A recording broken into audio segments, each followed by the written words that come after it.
A Better World Blueprint. Good humans doing good things.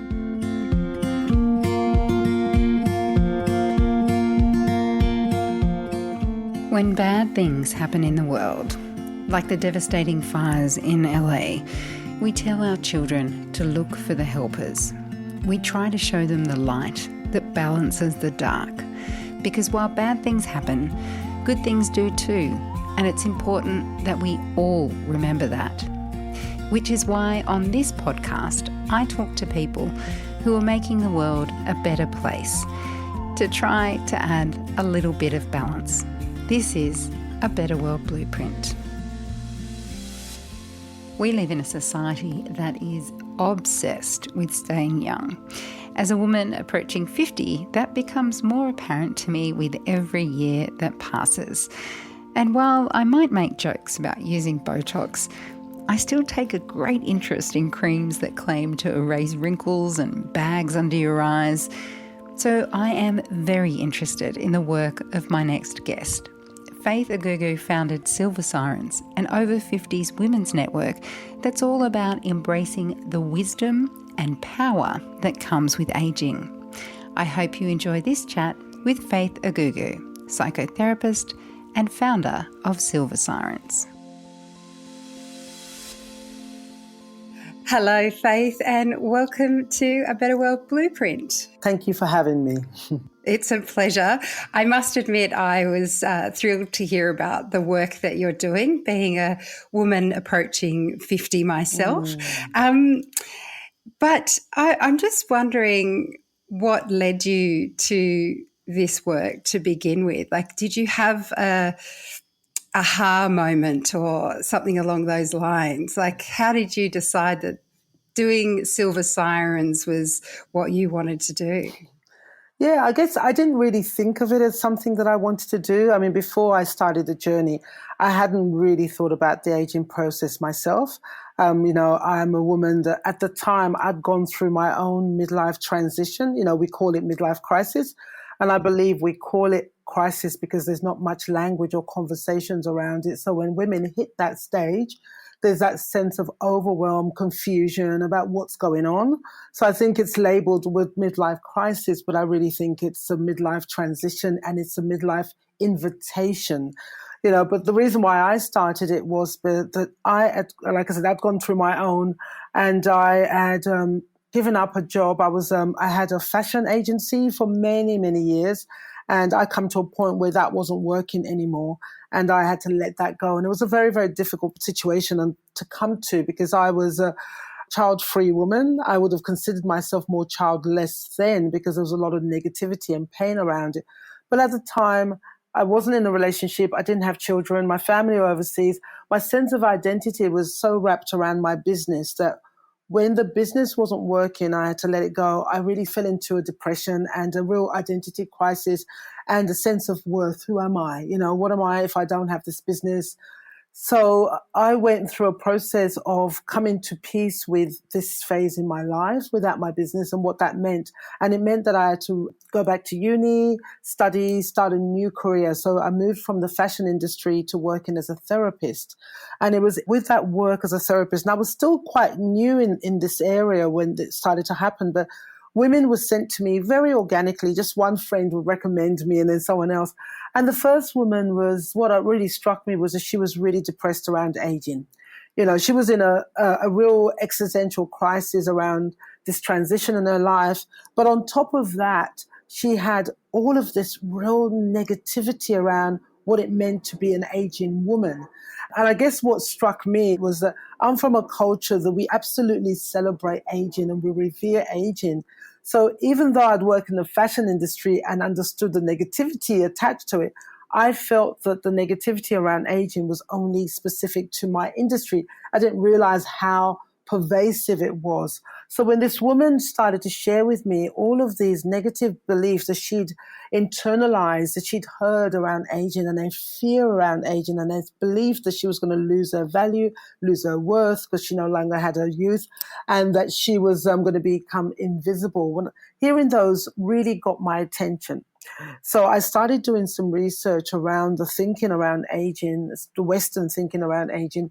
I guess what really upset me was the narrative was very positive around men. It was around silver fox, reinvention, and around women it was diminishment, it was loss of value, and it was all a reductive process, whereas men, it was quite flourishing. So that really pissed me off, really. And I just, I knew straight away that I had to do something about that. And that's what just got me on this journey of how can we change this? How can we make this better? How can we have this actually reflect the reality of many women's lived experience? Because many women in their 50s thrive. And once they get past menopause, they blossom. But the narrative keeps telling them that it's decay, it's decline. And, it goes downhill from here. So I wanted to challenge the narrative that exists, and I wanted it to reflect more realistically what many women felt, around aging. I love so much about that.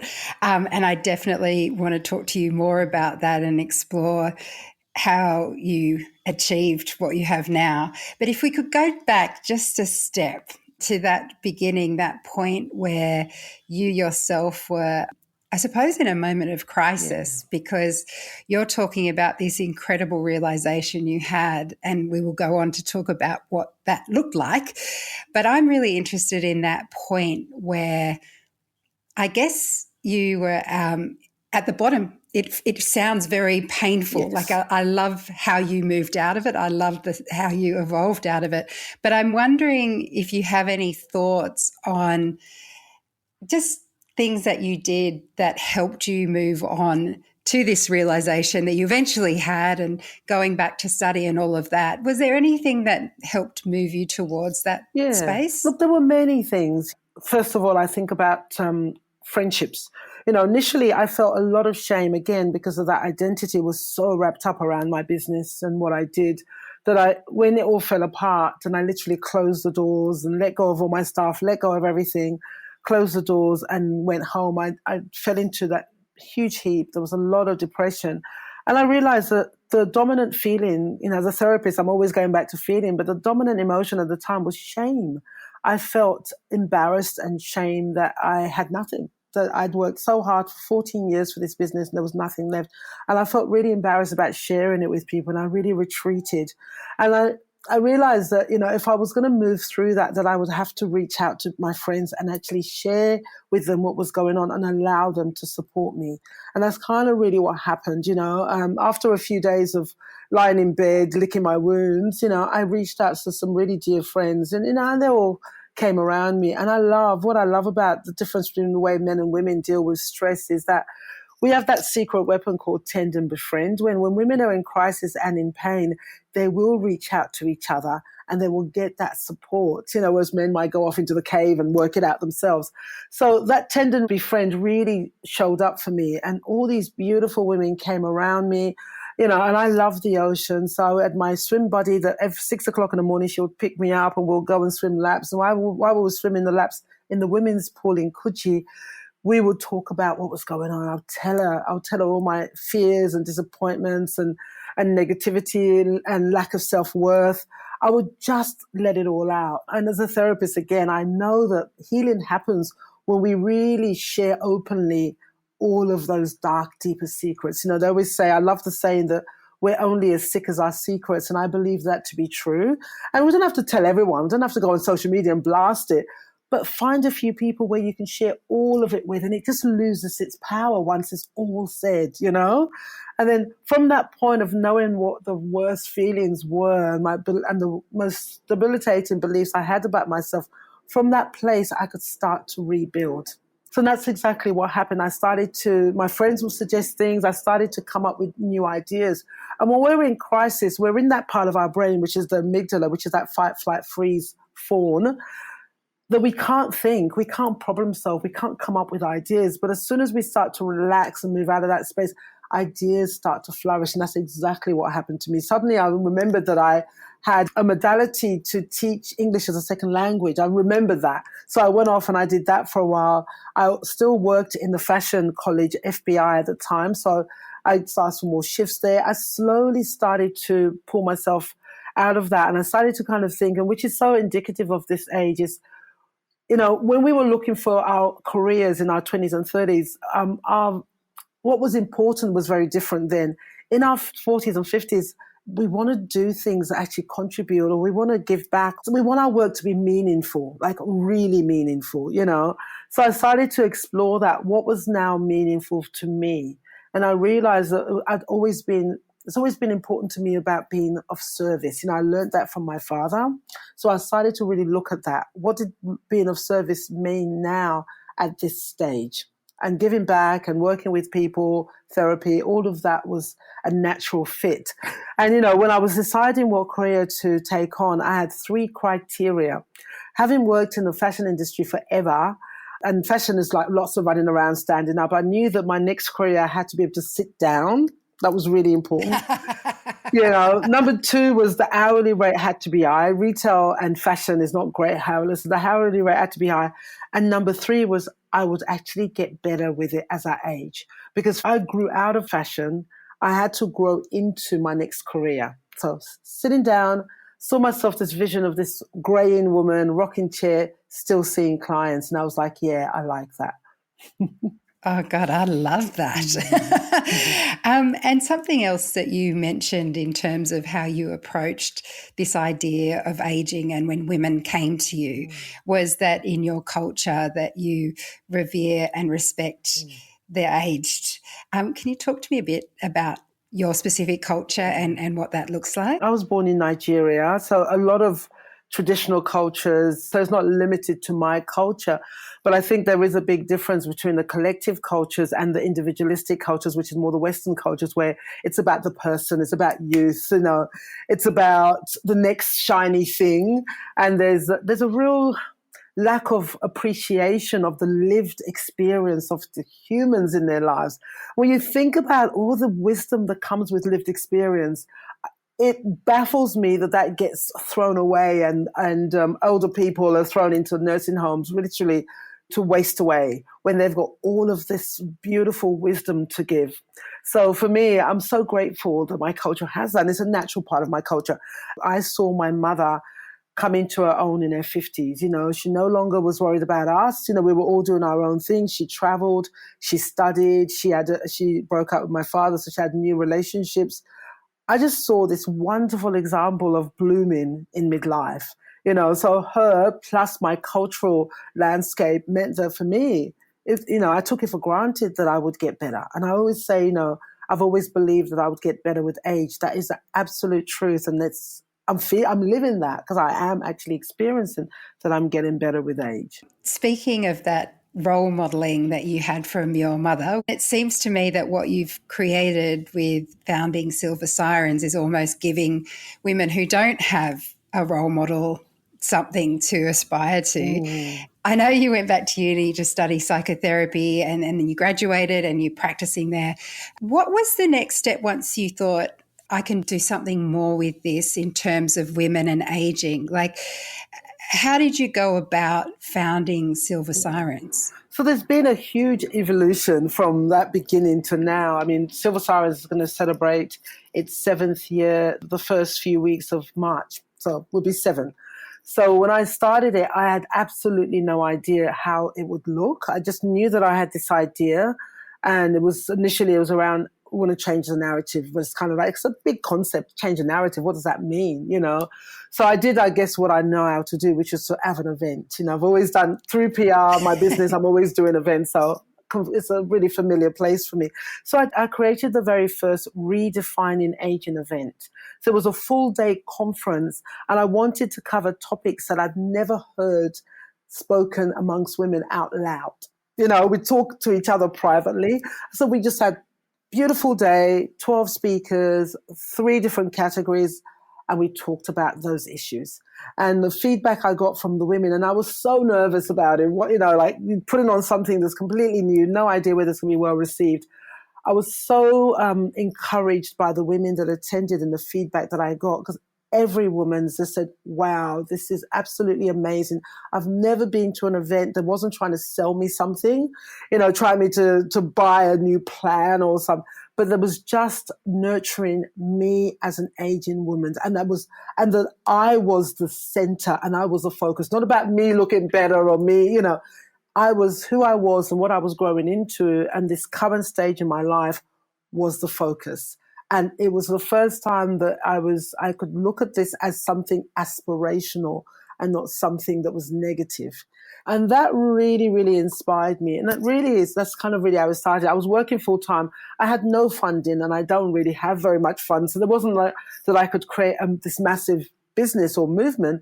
It was just all very organic. So we started the first year, and then I started doing regular newsletters, writing about what I was doing, some research around aging and just writing about different topics around the journey and the aging process. And obviously menopause is a really, really big part of that. So for a while, we focused quite a lot on menopause, but since then it's evolved. So we had annual events once a year initially because that's all I could afford in Sydney.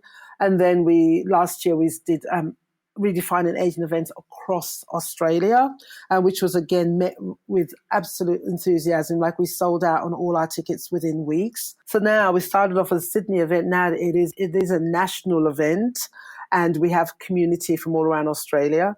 And our vision is, as we perfect that and really learn to nurture that community, then we'll move to overseas. It sounds like maybe your stumbles came before the founding of Silver Sirens, because you had that moment in your life where everything was changing and you had to reinvent yourself. Would you say that's when the stumbles happened, or have you experienced stumbles in setting up Silver Sirens and making that work? I don't know anyone who creates anything that doesn't have stumbles. I don't know if that person exists. Please introduce them to me. I want to meet them. And again, coaching women and supporting women, there is this kind of idea that, when we hear about a new mission or a business, we think, oh, I bet that was really smooth, because what we hear the process and we hear the edits. We don't see the day in and day out. We don't see a person wake up and that self-doubt, and that's, I would certainly put my hand up for that. There was a lot of deep sense of self-doubt, deep sense that I was the wrong person to be heading this organization. I struggled with that. And I tried really hard to get friends of mine to take over it. It's like, I've got this great idea, but you should do it. You're more suited. And I think for me, it's that imposter syndrome. It was that idea that I'm going to be 60 in a few months, and, I'm from a culture that we age well. And people will say to me, well, what do you know about aging? And quite often I would have meetings with people on Zoom to talk to speakers about Silver Sirens. And the first thing they'll say to me is, what do you know about aging?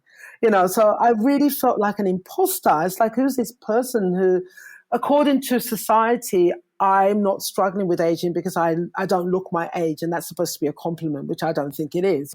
I don't believe in the 60s and new 40, because that's, really undermining the 20 years that I've lived, and I don't want to ever undermine any part of the aging process. So for me, the stumbles was around me feeling like an imposter, feeling like I'm not the right person, feeling like it should be someone who looks physically like they're aging, and I definitely look like I'm aging, but probably not in the same way as a lot of the women that I meet. I really struggled with that, and I tried not to be the face. And like I said, I approached a few of my friends to say, hey, I don't think I should be the head of this. I think you should do it. And, anyway, everyone laughed at me, They all laughed and said, how ridiculous, it's clearly you. So just get on with it. And I get the gift that I have to bring to this is that I do have a different approach. That's inherent approach to aging. And that makes sense. So therefore that I'm, the head of it. So there was those sort of stumbling blocks. And there was others, there's a lot about our society is very much about success looks a particular way. Success looks like thousands of followers. Success looks like lots of people subscribing. Success looks like all your events selling out. And it just wasn't like that for a long time. And I would just be beating myself up and really questioning whether if I was doing the right thing, everybody would find me. It would sell out. The fact that I was really struggling, struggling to get sponsors, struggling to get funding, having to work 30 hours a week in my therapy practice in order to pay for Silver Sirens, which is still pretty much the same. It's starting to get a bit less. All of those things, and being tired, I'll be asking, why am I doing this? What is the purpose of me doing this? What am I trying to achieve? Is it really having any impact on anyone? Does anyone care?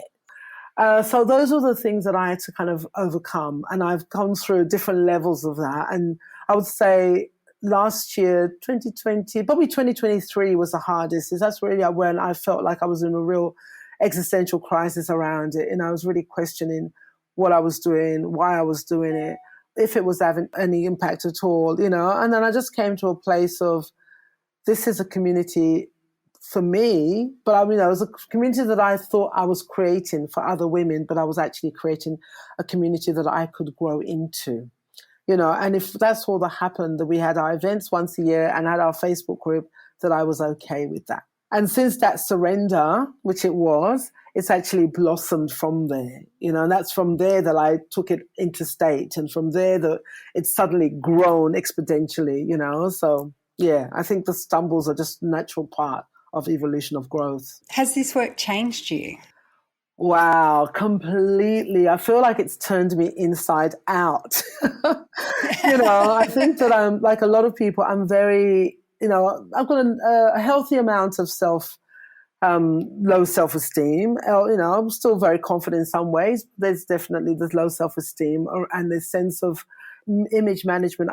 I'm invested in you thinking that I've got it all together, and you thinking that, I know what I'm talking about and what I'm doing. I'm invested in that, like most of us are. But I realized, that very, very first day, that very first event, when I stood up, I was shaking. I was so nervous. I was just thinking, what am I doing? I'd lost all this weight, and I stood up there. And I just realized that I could either put on a front and try and look like I was okay, or I could be really vulnerable. And I stood there shaking, and I just told it out as it was. And I was just like, I am shaking in my boots. And all I know is that this mission found me, and I'm now standing in front of you. And I'm committed to being as authentic and real about myself and my process. I'm committed to that, and this is how it's going to be. And it was like, from that moment, it's like I set myself free. And that's the way it's been. It's like I've taken my community along with me, not in a gratuitous way, but in just a very open and transparent way. This is what I'm struggling with now. This is where I am now. And there's such a freedom in that, because I don't have to pretend to be anything other than where I am at. Have you seen the impact of your work on the women in your community? I think for a long time I didn't, but I think I didn't because I was looking for something else. Like I said, I was looking for that we were starting to make money, and I was looking as that's a marker of impact. And I have a wonderful mentor who keeps bringing my focus back to what's really important. And she just says, I come to those events and I see how it opens all these women's heart, and I see the relief, and I see the safety, and I see how the women come into that space and they say to me all the time, this is one place that I don't feel judged. This is one place that I belong. I have one particular client, and I adore her. One of the things that she said to me from the beginning when I started working with her was that I'm an outsider, and I never belong anywhere. That sort of way of thinking. And a few weeks ago, she said to me, she was talking about Silver Siren. She came to one of our lunches, and I said to her, you just look so comfortable. She goes, yeah, I know, because I belong. Because I know I belong. So beautiful. And I actually feel quite emotional because I see those women, I see them coming, and they're quite tentative, and they're so used to being an outsider in their world and having to pretend to be something they're not, and they walk in and you see, it's like they kind of take their bra off. That feeling when you take your bra off, It's like that feeling. Yes. It's like, when women used to wear girdles and they unclick their girdles and everything just relaxed. That's how I think Silver Sirens feels for the women that are in it. And that's the feedback that I get, and that's what I see. So I have no doubt that it has impact.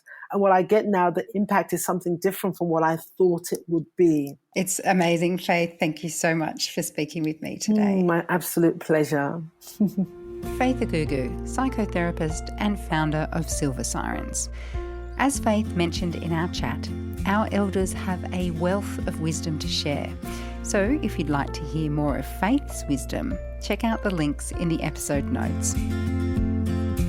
Next time on A Better World Blueprint. Everyone who uses music strategically will experience a soothing of the nervous system, or a change in what's going on in their brain, a coming out of survival mode. That's Alison Davies, a former neurologic music therapist who now teaches people how to use music as a regulatory tool. She also helps to translate autistic culture to neurotypical folks.